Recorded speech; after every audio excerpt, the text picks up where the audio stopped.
नमस्कार मंडळी, मी दीपा तांगड आणि माझ्या किचन मध्ये पुन्हा एकदा तुमच्या सगळ्यांचं स्वागत आहे। आजचा बेत आहे मंडळी कडू कडू कारलं।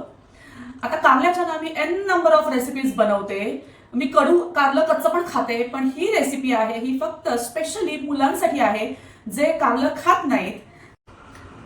हे जे कारलं आहे ना, हे बघा, याच्या बारीक बारीक चकत्या केल्या, जवळजवळ अर्धा किलो कारलं आहे। छोटे छोटे कारले असतात ते वाले। आणि मी सकाळी उठल्या उठल्या अशा चकत्या केल्या होत्या, त्याच्यामध्ये चमचाभर मीठ घालून ठेवलं होतं। आणि मग काय करायचं माहितीये का, तर मस्तपैकी जोर लावून ते पिळायचं। त्या जेवढ्या जमतील तेवढ्या पातळ करायच्या, काढून घ्यायचं। आता तुम्ही म्हणाल की हे सगळं कडू पाणी तर आहे, हे सगळं निघून गेलं तर काय मजा आहे। पण ठीक आहे ना, मुलं तर तसं पण खात नाहीत, निदान त्यांच्या पोटात कारलं जावं यासाठी हा सगळा खटाटोप आहे।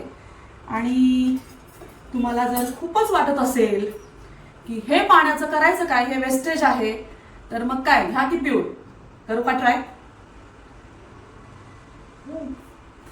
नाही सहन होते, खूप खारट आहे। पिळून स्वच्छ धुतल्यानंतर असं फटफडीत होतात चपट्या कारल्याच्या मस्त। आणि आता तुम्हाला मी मसाले दाखवते काय घेणार आहे। हे बघा, हे सगळे मी मसाले घेतलेत। भाजलेलं खोबरं, भाजलेले शेंगदाणे, बडीशेप, थोडेसे जिरे, थोडेसे भाजलेले तीळ, थोडेसे धने आणि लसूण आहे। हळद, लाल पावडर, मिरची पावडर आणि कांदा लसूण मसाला। कुकरची शिट्टी होणार आहे माझ्या।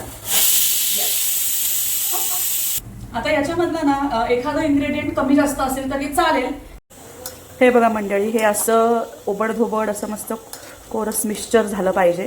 मध्ये मी मीठ पण घातलंय, लाल तिखट वगैरे, कांदा लसूण मसाला सगळं टाकलं।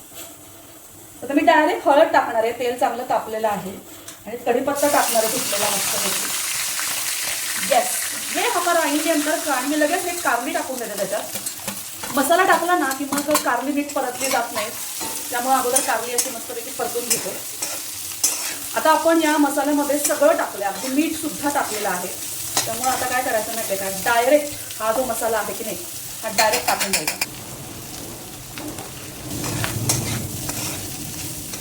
तर सगळी भाजी कढईच्या मध्ये सेंटरला गोळा करून घेते आणि मस्त जरा एक झाकण टाकते। चला म्हणजे जरा चेक करूया, मस्तपैकी वाफ आली बघा।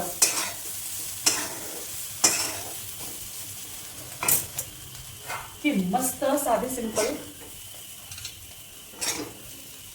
बघा मंडळी, इतकी साधी सिंपल रेसिपी आहे। माझ्याकडे ज्वारी बाजरी मिक्स अशी भाकरी आहे आणि आता राहवत नाहीये, म्हणून तुमच्या सगळ्यांसमोर एक घास तर घ्यायलाच पाहिजे भाकरी सोबत।